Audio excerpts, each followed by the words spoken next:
Guys, guys, tolong aku guys. Aku habis kena tilang 12 juta. Eits, sapa dulu dong. Ketemu lagi bersama YouTuber kaleng-kaleng versi majalah Primbon. Jadi teman-teman, kali ini aku mau bercerita bagaimana aku dapat tilang di Australia. Yang nangkep bukan polisi, bukan yang kayak di film-film ya, yang polisi kejar-kejaran sama pelaku kriminal kayak di TikTok, kayak di YouTube, kayak di film-film, bukan. Tapi aku tertangkap lewat CCTV. Iya, CCTV. Masa iya ketilang sama robot gitu, malu-maluin kan? Sakitnya tuh enggak dong, di sini, di duitnya. Mahal banget. Masa iya ketilang cuma gara-gara iklan dulu. Dan aku ingin mengulang semua kisah saat kita jalani semua bersama.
Bagi teman-teman yang mau promosiin usahanya, aku mau bantu kalian untuk promosiin usaha kalian di channel ini gratis.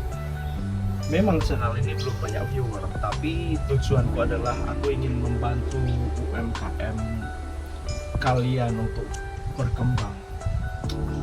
Langsung aja DM untuk mengirimkan produk kalian, dan kemudian aku akan bantu mempromosikan produk-produk kalian di channel ini secara gratis. Jadi begini teman-teman, aku dapat surat dari Kementerian Transportasi ini, suratnya, dan bisa lihat ada berlembar-lembar. Nanti aku akan tampilkan di layar. Isinya mengagetkan, cukup mengagetkan, yaitu aku kena tilang karena melakukan sesuatu. Tak pikir, oh mungkin aku melanggar lampu merah gitu, kena tilang. Oke lah, tapi pas tak buka,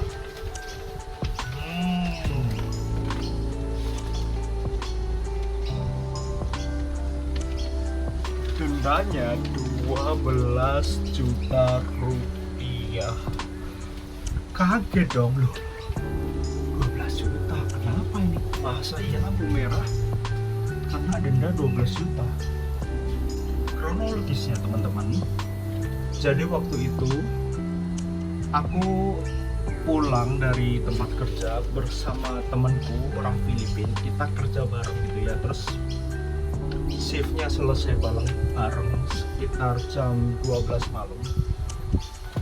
Terus kemudian dari situ karena udah nggak ada public transport, akhirnya aku anterin dia pulang ke rumah.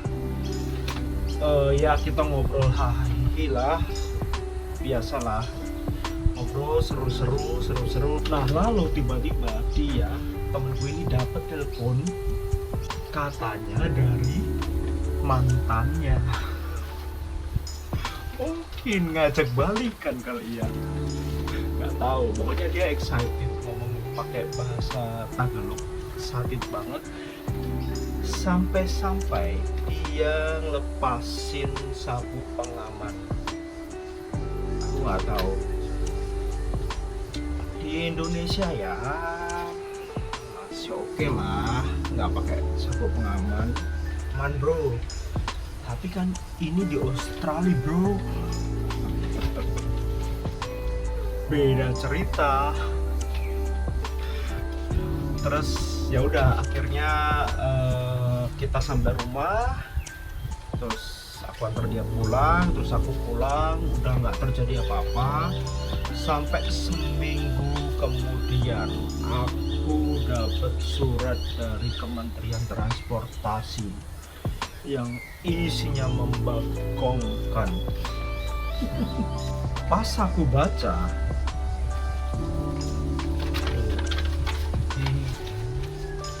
ini aku baca ya. Selamat, Anda mendapatkan hadiah lotre.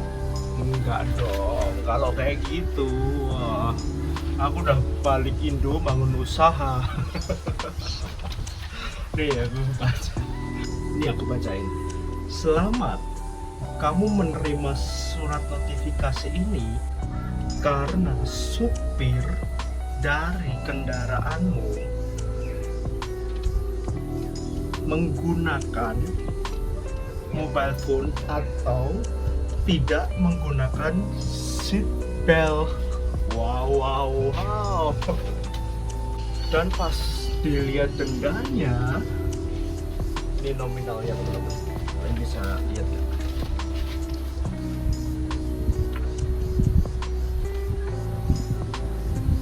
Sekitar 12 juta rupiah. Wow. Gak cuman kena denda loh teman-teman, aku juga kena poin. Aku kena 4 poin. Nah, sistem poin ini aku akan jelaskan di akhir video ini. Terus responku ya biasa dong, kaget banget dong. Hah? Karena ini kaget banget dong, karena ini pertama kalinya aku dapat denda di Australia gitu. Kayak, hah? 12 juta? Buset, bisa buka ayam geprek di Indo bro, atau bisa buka warmindo. jualan untungnya 12 juta buat bayar denda. Nggak dong. Tapi ya namanya di Australia gitu. Kalau di Indonesia ya karena kita masih menggunakan sistem kekeluargaannya, bisalah dinego-nego dikit sama Pak Polisinya. Pak, please 100.000 Pak. Enggak, itu bukan di Indonesia, itu di Zimbabwe. Kalau di sini masa iya mau ngomong sama CCTV, gimana caranya di depan CCTV terus mohon gitu biar mbaknya yang jaga CCTV notice gitu, Kak tolong Kak jangan denda, adik ini pelajar Kak, kasihan. Masa kayak gitu, nggak masuk akal.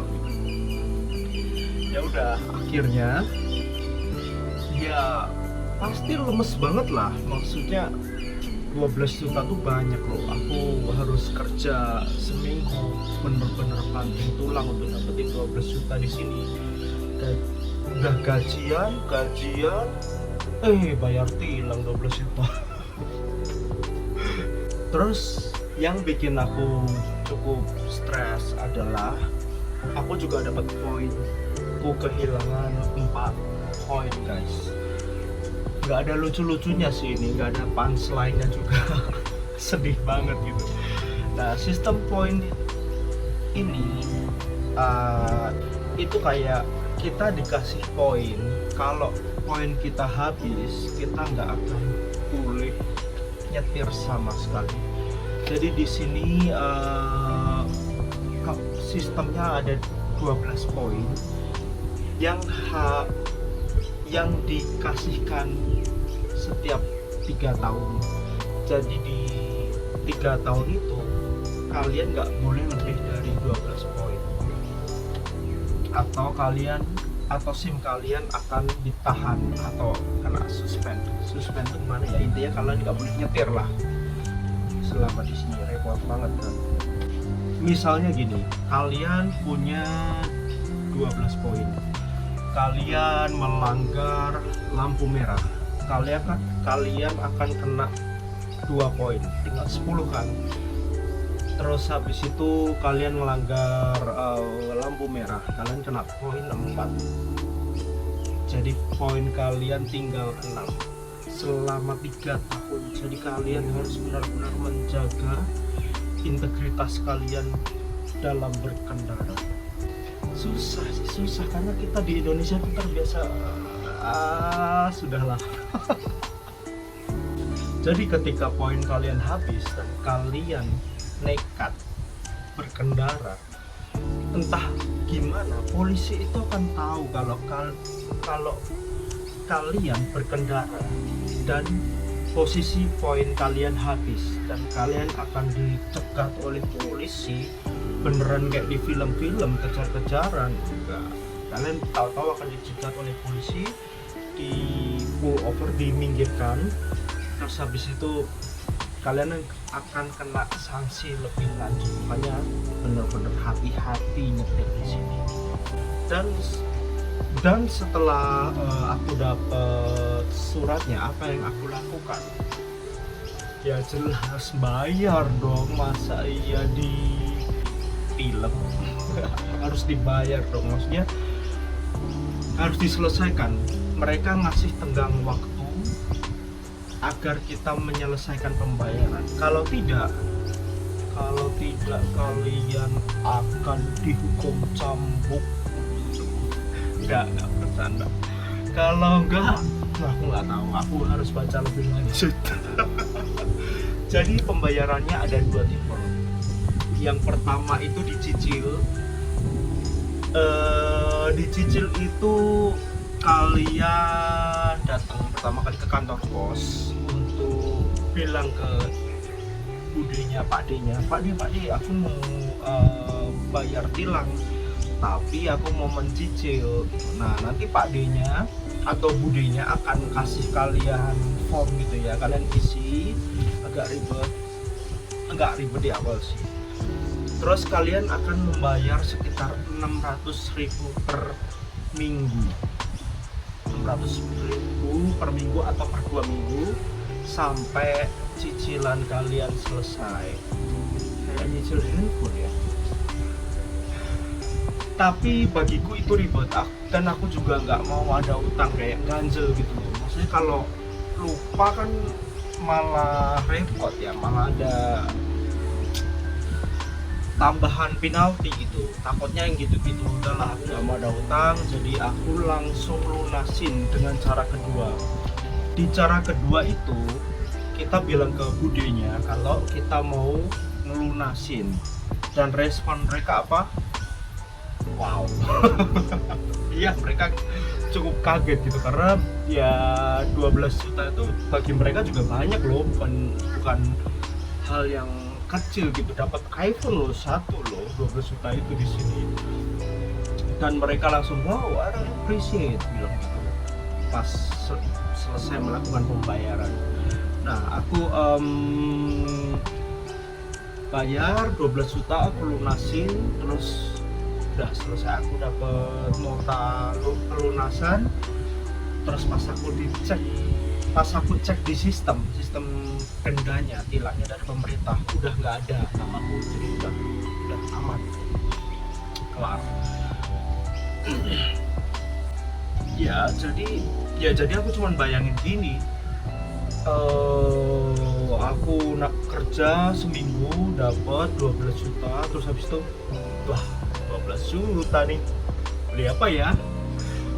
beli iPhone, ya beli iPhone, udah beli, dibuang ke sungai. Ya. Tapi ya aku pikir-pikir duitku ini nggak hilang juga gitu, nggak kayak di Zimbabwe. Kita bayar, masuk ke kantong pemerintah, hilang gitu buat pesen GoFood, Gojek. Canda. Nah, di sini itu uangnya nggak hilang. Kenapa? Karena uang yang kita bayarkan buat pajak, buat tilang itu benar-benar untuk kemajuan negara, untuk balik ke kita juga gitu. Contohnya ya jalanan bagus, terus taman-taman terawat, benar-benar terawat gitu. Terus bahkan disabilitas benar-benar diperhatikan. Mereka kan dibelikan alat-alat kayak penunjang, kayak alat yang sering aku lihat ya, kayak motor roda 3 yang kecil untuk disabilitas itu kan sangat membantu gitu. Jadi aku kayak tidak apa-apa membantu kaum disabilitas untuk hidup lebih baik. Wow. Ya, itu tuh lebih menenangkan diri aja ya. Tapi dalam hati 12 juta nggak apa-apa. Asal nggak apa-apa, asalkan buat kebaikan kita semua ya. Aku ikhlas. Aku harus belajar lebih baik lagi, nggak boleh melanggar lagi ya. Jadi ya yang bisa kita petik adalah ya kalau nyetir yang bener deh, pakai sabuk pengaman, kasih lampu sen, jangan melanggar lampu merah, pakai helm, pakai baju, apa aja deh pokoknya jangan melanggar tata tertib yang udah dikasih. Itu kan membahayakan kita sendiri gitu ya. Ikutilah peraturan yang ada, pakailah sabuk pengaman untuk menjaga keselamatan kalian. Juga stay healthy, tetap sehat, tetap bahagia, tetap kaya, tetap jadi berkat, jadi inspirasi. Mantap. Ngomong apa sih? Oke, udahlah. Jadi sekian ya teman-teman ceritaku kena tilang di Australia. Semoga menjadi pelajaran buat kita kalau mau ke Australia atau dimanapun ya. Ikutilah peraturan yang ada, jangan aneh-aneh, jangan macam-macam. Awal-awal sih memang di sini berat karena peraturannya strict sekali, ketat sekali ya, tapi lama-kelamaan ikut gitu aturan dan juga bisa tertata dengan baik. Jadi orang di sini itu ikut peraturan bukan karena mereka taat peraturan, tapi mereka lebih takut dimiskinkan. Apakah negara kita akan ikuti cara Australia ini? Kita lihat aja perkembangan dan kemajuan negara kita hari demi hari, oke? Bye, see ya.